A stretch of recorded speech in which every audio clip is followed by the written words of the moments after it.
এই তৃণমূলের চুরি আর দুর্নীতির বিরুদ্ধে কাস্তে আতুরি দাঁড়াচ্ছিলে, এই তৃণমূলের চুরি আর দুর্নীতির বিরুদ্ধে কাস্তে আতুরি দাঁড়াচ্ছিলে।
বন্ধুরা, আজকে আমাদের এই কর্মী সভা এসেছে, এই মাইকের আওয়াজ যতদূর পর্যন্ত পৌঁছচ্ছে প্রত্যেকে আমাদের তরফ থেকে সংগ্রামী অভিনন্দন লাগছে না। একটু আগে মিটিং শুরু করার আগে একটা বাচ্চা ফুচকি মেয়ে আমার সামনে দিয়ে ঘুরছিল, আপনারা রেখেছেন। ও ঠোঙায় সম্ভবত মুড়ি খাচ্ছিল। আমাকে জিজ্ঞেস করলাম তুই কি খাচ্ছিস, আমাকে দিলে কিনা। আমি দেখলাম পুরো এক মুঠো ভরে মুড়ি ওই ঠোঙা থেকে তুলে আমাকে দেওয়ার জন্য তুলে আনছি। এখন যদি এই ছোট্ট বাচ্চাটাই তৃণমূল হতো, আমি যদি বলতাম যে আচ্ছা তোমার কাছে অনেক মুড়ি আছে, তোমার কাছে অনেক খাবার আছে, আমাকে একটুখানি মুড়ি দাও, আমার খিদে পেয়েছে, তৃণমূল বলতে আমি দিতে পারি, কিন্তু তার আগে আমাকে 25% পকেট দিতে হবে। ঘুষ না দিলে আমি তোমাকে দেবো না। আমরা জানি এই পশ্চিমবঙ্গের গ্রাম গ্রামান্তরে এই সিস্টেমেই তো চলছে। 100 দিনের কাজ, সাধারণ মানুষ কাজ করবেন, পরিশ্রম করবেন, 100 দিনের কাজ করবেন, টাকা পাবেন। যে মানুষ কাজ করবেন সে মানুষকে সরকার টাকা দেবেন, এই তো ব্যাপার। তৃণমূল সরকার পঞ্চায়েতে আসার পর শুরু করলো যে 100 দিনের কাজ পাওয়ার জন্য আপনাকে তৃণমূলের যে নেতা, তৃণমূলের যে পঞ্চায়েত সদস্য, তার পকেটে টাকা দিতে হবে। জব কার্ড, জীবনে কেউ কোনদিনও শোনেনি যে জব কার্ডের জন্য ঘুষ দিতে হবে। এখন গ্রামাঞ্চলে আপনাকে যদি জব কার্ড তৈরি করতে হয়, তৃণমূলের সদস্যকে, তৃণমূলের নেতাকে পকেটে টাকা তুলে দিতে হবে। মানুষের মাথার উপর ছাই নেই, যে মানুষের নিজের পাকা বাড়ি নেই, সেই মানুষের জন্য, সেই গরিব খেটে খাওয়া মানুষের জন্য প্রধানমন্ত্রী আবাস যোজনা, যার নাম ইন্দিরা আবাস যোজনা ছিল একসময়। তৃণমূল আসার পর বলছে গরিব মানুষ যার নিজের মাথায় ভাতার আচ্ছাদন নেই, তাকে সে বাড়ি পাওয়ার জন্য 5,000 টাকা 7,000 টাকা ঘুষ দিতে হবে। মাল পুরোটাই ছাড়ি। তৃণমূল আসার পর ওই বিজ্ঞাপনটা একটু বদলে গেছে। এখন এই বিজ্ঞাপনটা বলছে 7 তলা মাল পুরোটাই চুরি। তৃণমূল জিজ্ঞেস করবে কিরম চোর, আপনি বলবেন আমাকে একটু মোটা সোটা গোল লাল চোর দেখাতে পারে। তৃণমূল বলবে এই, তৃণমূল বলবে এই যে পার্থ চট্টোপাধ্যায়, দেখুন গোল লাল চোর, সাধারণ মানুষের টাকা কেটে, পকেট কেটে বান্ধবীর খাটের তলায় 50 কোটি টাকা রেখেছিল। আপনি বললেন না না, আমার গোল লাল চোর পছন্দ না, আমার একটু রোগা পাতলা চোর লাগবে, একটু বডি টডি আছে এমন চোর। তৃণমূল বলবে কোনো অসুবিধা নেই, আমাদের কাছে সব আছে। এই দেখুন বডি হাকিম স্যান্ডো গেঞ্জি পরে ঘুষ খাচ্ছিল, আপনি ওর বডি টডি দেখতে পাবেন, খুব ভালো চোর, রোগা পাতলা চেহারা, একদম ফিট চেহারার চোর।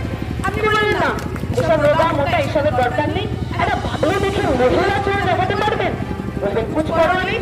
এই দেখুন কাকলি ঘোষ বসছিলেন, চশমা পরে ওই লালবাগ সিং স্ক্যামে হাত পেতে টাকা নিচ্ছিলেন, ঘুষ নিচ্ছিলেন।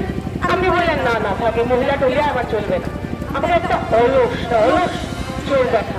তুমি বলবেন অবশ্যই সেটাও তো আছে। দেখুন না মদন মিত্র টাকা নেওয়ার সময় বিছানা ছেড়ে উঠতে পর্যন্ত পারেননি, গোলগালিশে হাত দিয়ে হাত পেতে টাকা নিচ্ছিলেন। আপনি বললেন ঠিক আছে সব তো হলো, কিন্তু আপনি কি আমাকে একটা ভদ্র শিক্ষিত চোর দেখাতে পারবেন? এটা সবই এদিক ওদিকের, একটা শিক্ষিত চোর চাই। তৃণমূল বলে ওই বাদ নেই। এই দেখুন সৌগত রায়, অধ্যাপক সৌগত রায় টাকা নেবার পর, ঘুষ নেবার পর হাত জোর করে বলছেন থ্যাংক ইউ, ধন্যবাদ, আপনি আবার পরের বাড়িতে আমাকে ঘুষটা দেবেন। ভালো চোর যদি আমাকে দেখাতে হয়, তাহলে তৃণমূলের লোকেরা ওই পিছনের দরজা দিয়ে আপনাকে বিজেপির অফিসের সামনে নিয়ে আসবে, সেখানে আপনাকে দেখাবে ওই দেখুন বসে আছে শুভেন্দু অধিকারী, বিজেপির নেতা, ওর চেয়ে ভালো প্রোডাক্ট, ওর চেয়ে ভালো চোর, ওর চেয়ে ভালো টাকা আমরা তৃণমূল এক তৈরি করি, ওই দেখুন আপনার যদি ওই চোরকে পছন্দ।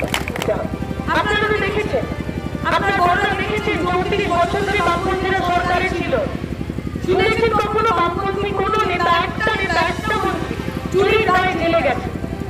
সুজন চক্রবর্তী গৌতম দেবকে দেখিয়ে মমতা ব্যানার্জি বলেছিলেন 2011 সালের আগে যে আমি যদি ক্ষমতায় আসি, তৃণমূলের যদি সরকার হয়, সিপিএমের সব নেতা মন্ত্রীকে কোমরে দড়ি দিয়ে আমি জেলের মধ্যে ঢুকাবো। তাদের কোমরে দড়ি পড়েছে। সুজন চক্রবর্তী বহল তবিয়াতে ঘুরছেন, গৌতম দেব বহল তবিয়াতে ঘুরছেন, সিআইডি জেরা করেছিল ওনাকে, 14 ঘন্টা 12 ঘন্টা একটা অসুস্থ লোককে বসিয়ে রেখেছিল। গৌতম দেব বলেছিলেন আমি আরো 14 ঘন্টা বসতে রাজি আছি, আমার কোথাও কোনো অসুবিধা নেই, জিজ্ঞেস করুন, আপনি কি জিজ্ঞেস করবেন?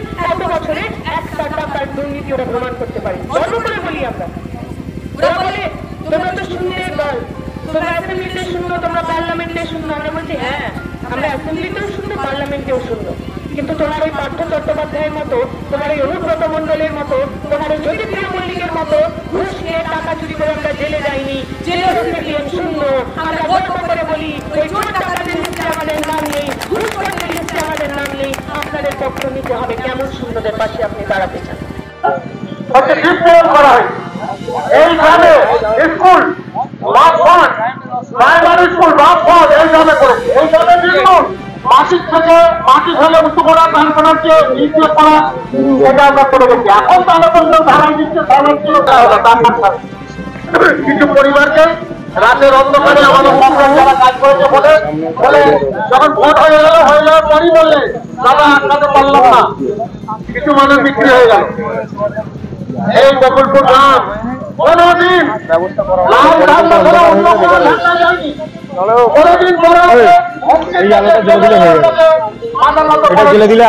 এখানে বর্ডার আন্দোলন হয়েছে, আন্দোলন হয়েছে, সব সময় নেতৃত্ব দিয়েছে লাল ঝান্ডা। এবং গরিব মানুষ একজন মাথা তুলে দাঁড়িয়েছে, অধিকার কথা বলছে, আমার এটা চাই, সেটা চাই, এটা আমার অধিকার, আমার শিক্ষা চাই, স্বাস্থ্য চাই, ঘর চাই, আমার পানীয় জল চাই। এই যে পড়ার অধিকার, এই অধিকার হচ্ছে বামফ্রন্ট আমলে হয়েছে। ভাগ ছেলে মেয়ে স্কুলে 100 ভাগ ছেলে মেয়েকে স্কুলে তারপরে মিড ডে মিল চালু হয়ে আসে। এই মুহূর্তে আমরা আছি গোকুলপুর, এটা চণ্ডীতলা ব্লকের, যেখানে এই মুহূর্তে সিপিআইএম এর লোকসভা কেন্দ্রের এবারের প্রার্থী দীপশিতা ধর। দিদি, এবারে আপনার জয় সম্পর্কে কতটা আপনি আশাবাদী? মানুষ যদি ভোট দিতে পারেন, মানুষের নিজের ভোট যদি নিজে দেওয়া যায়, পঞ্চায়েত নির্বাচনের মতো তৃণমূল যদি ওই ব্যালট ফ্যালট না খেয়ে নেয়, তাহলে এবার আমরাই চাই। আপনার প্রতিদ্বন্দ্বী কাকে মেন ধরছেন? আমাদের মেন না কম মেন এরকম করে কিছু নেই। তৃণমূল বিজেপি দুজনের সঙ্গেই আমাদের রাজনীতির লড়াই, নীতিবোধের লড়াই, দুজনের সাথেই লড়াই হবে।